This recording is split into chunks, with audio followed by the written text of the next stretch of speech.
कासगंज से बड़ी खबर है। चंदन मर्डर केस से जुड़ी हुई खबर, जहां 28 कसूरवारों को उम्र कैद की सजा सुनाई गई है। लखनऊ की एनआईए कोर्ट ने सजा सुनाई है।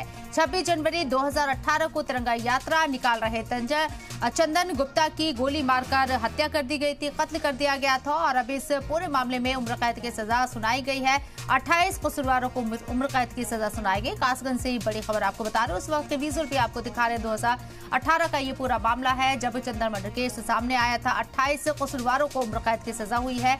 लखनऊ की एनआईए कोर्ट ने यह सजा सुनाई है। 26 जनवरी 2018 को तिरंगा यात्रा निकाल रहे चंदन गुप्ता की गोली मारकर हत्या कर दी गई थी, कत्ल कर दिया गया था चंदन गुप्ता का और अब इसमें फैसला आया है। लखनऊ की एनआईए कोर्ट ने यह फैसला सुनाया है, यह सजा सुनाई है। 28 मुलजमीन को, कसूरवारों को उम्र कैद की सजा का ऐलान किया गया है। ये बड़ी खबर कासगंज से चंदन मर्डर केस से जुड़ी हुई। वाज़ेह रहे कि 26 जनवरी 2018 को तिरंगा यात्रा निकाल रहे चंदन गुप्ता का गोली मारकर कत्ल कर दिया गया था और ये पूरा मामला ज़ेर समाअत था। लखनऊ की एनआईए कोर्ट ने ये बड़ा फैसला दिया है। 28 कसूरवारों को उम्र कैद की सजा सुनाई गई है। ये बड़ा फैसला माना जा रहा है। हालांकि एनआईए कोर्ट ने ये फैसला दिया है, आगे क्या पूरा हिकमत अमली रहेगी, जिन लोगों को सजा सुनाई गई उनके जरिए आगे क्या हायर कोर्ट में अपील की जाती है, ये देखना होगा। लेकिन फिलहाल उम्र कैद की सजा 28 कसूरवारों को चंदन मर्डर केस में 26 जनवरी 2018 का ये मामला, उस वक्त का वीडियो जब तिरंगा यात्रा निकाल रहे चंदन गुप्ता का गोली मारकर कत्ल कर दिया गया था और अब इस पूरे मामले में, इस हत्याकांड में उम्र कैद की सजा 28 कसूरवारों को लखनऊ एनआईए कोर्ट ने सुनाई।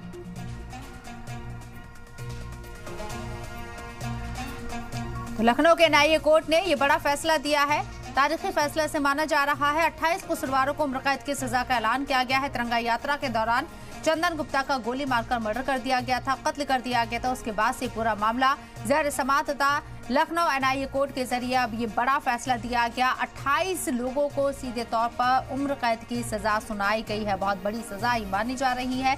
चंदन गुप्ता का मर्डर किया गया था गोली मारकर और उस वक्त किया गया था जब वो 26 जनवरी 2018 में तिरंगा यात्रा में शामिल थे, तिरंगा यात्रा निकाल रहे थे। ब्रजेश तिवारी हमारे नुमाइंदे कासगंज से हमारे साथ लाइव मौजूद है, सीधे उन्हीं का रुख करते हैं। ब्रजेश, लखनऊ की एनआईए कोर्ट ने ये बड़ा फैसला दिया है, 28 कसूरवारों को सीधे तौर पर उम्र कैद की सजा। अभी क्या अपडेट आपके पास?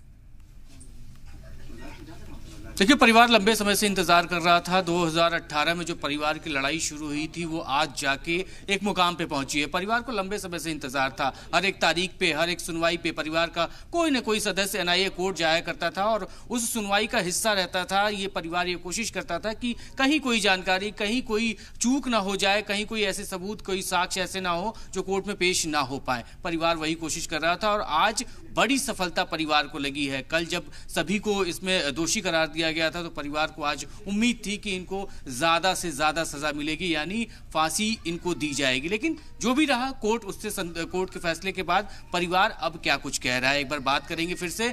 चंदन के पिता हमारे साथ हैं। सर, कोर्ट ने फैसला सुना दिया, सभी को उम्र कैद की सजा सुना दी गई है, क्या कुछ कहेंगे इस पे? न्यायपालिका का सम्मान करते हैं और धन्यवाद देते हैं कि सत्य की जीत हुई है और जो भी उन्होंने निर्णय दिया है न्यायपालिका ने, वो हमारे लिए सिरोधार है। अधिकतम सजा की बात हम लोग सुबह से जैसे बैठे थे बात कर रहे थे कि अधिकतम से अधिकतम सजा दी जाए। 302 में यानी हत्या में कोर्ट ने उनको दोषी माना, उस आधार पे सजा दी गई। अधिकतम को लेके क्या कहीं कोई निराशा लग रही है आपको कि नहीं, उनको उम्र कैद हुई, फांसी होनी चाहिए? नहीं, न्यायपालिका ने जो भी निर्णय दिया है वो सोच समझ के दिया होगा और वो हमारे लिए स्वागत योग्य है। संविधान का प्रत्येक नागरिक को उसका सम्मान करना चाहिए। न्यायपालिका जो भी निर्णय दिया है वो सम्मानजनक है, हम उससे संतुष्ट हैं।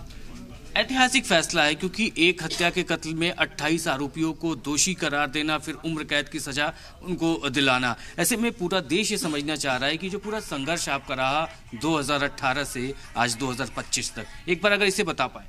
देखो, मेरे बेटे ने 26 जनवरी को गणतंत्र दिवस राष्ट्रीय पर्व है हमारा, हाथों में तिरंगा लेकर के, गालों पर अपने तिरंगा पेस्ट करा करके भारत माता की जय, वंदे मातरम के उद्घोष लगाते हुए वो निकल रहे थे और उनको सुनियोजित तरीके से रोक करके उन पर पथराव फायरिंग करके मेरे जो बेटे की निर्मम हत्या की थी वो उसके लिए जो सजा मुकर्रर की है वो सही है, ठीक है, और पूरे भारत के सभी लोगों पर एक ये नज़ीर होगी कि मेरा बेटा एक देश प्रेमी था और देशभक्त था।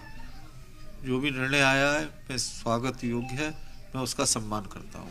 बीच में चंदन के मूर्ति की अनावरण की बात चल रही थी, चंदन चौक की बातचीत की गई थी, शुरुआत में कई सारे वादे भी किए गए थे, उनकी क्या अभी स्थिति है, इसको लेके क्या मांगे? वो तो जस के तस है, चंदन का चौक भी अधूरा पड़ा हुआ है।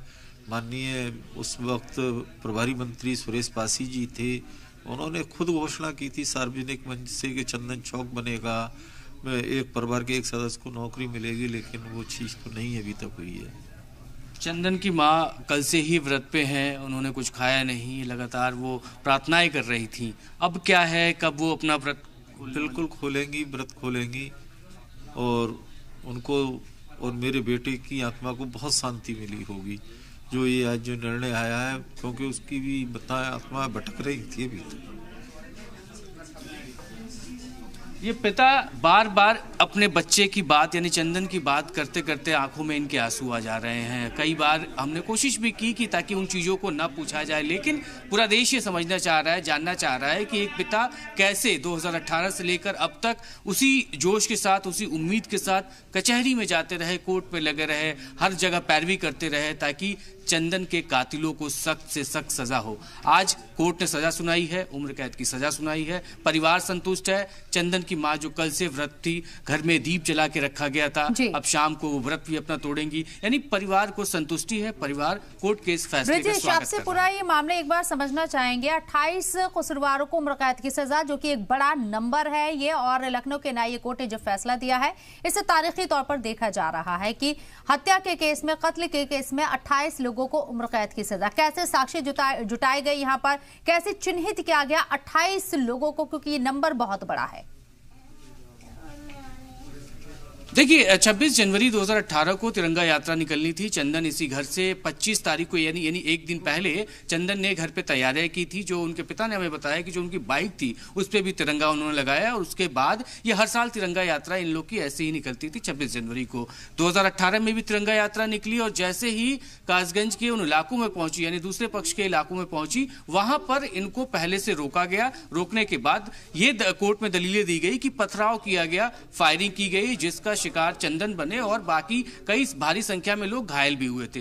कोर्ट में प्रोसीडिंग के दौरान जो अभियोजन पक्ष यानी सरकारी पक्ष या इनका परिवार चंदन का, इन्होंने कोर्ट में यह साबित किया, पुलिस ने इसमें पूरे कॉल डिटेल जो रिकॉर्ड्स थे उनको निकाले, मोबाइल नेटवर्क के ट्रायंगुलेशन को निकाला, और ये मैच कराया कि जो आरोपी मौके पे थे, जो वहां पर मौजूद थे, इसके अलावा वहां पे कई वीडियो कैमरे भी थे, उन वीडियो कैमरे से भी आरोपियों की पहचान की गई, और इसके अलावा तिरंगा यात्रा में जो लोग मौजूद थे उनमें से भी कुछ लोगों ने आरोपियों की पहचान की। ये तमाम दस्तावेज कोर्ट में पेश किए गए। इसके अलावा जो वहां से हथियार बरामद किए गए थे, वहां से ईंट पत्थर जो पुलिस ने बरामद किए थे, कुछ फिंगरप्रिंट्स भी पुलिस के पास थे, इन सभी दस्तावेजों को पुलिस ने कोर्ट में रखा, अपनी बातें रखी, और ये साबित पूरी तरीके से किया गया कि जो सबूत साक्ष्य पुलिस की तरफ से पेश किए गए वो सही थे। हालांकि जो दूसरा पक्ष है वो लगातार यही दलीलें देता रहा है कि वो वहां पे मौके पे मौजूद नहीं था, लेकिन कोर्ट ने जब दोनों पक्षों को सुना तो दोनों पक्षों को सुनने के बाद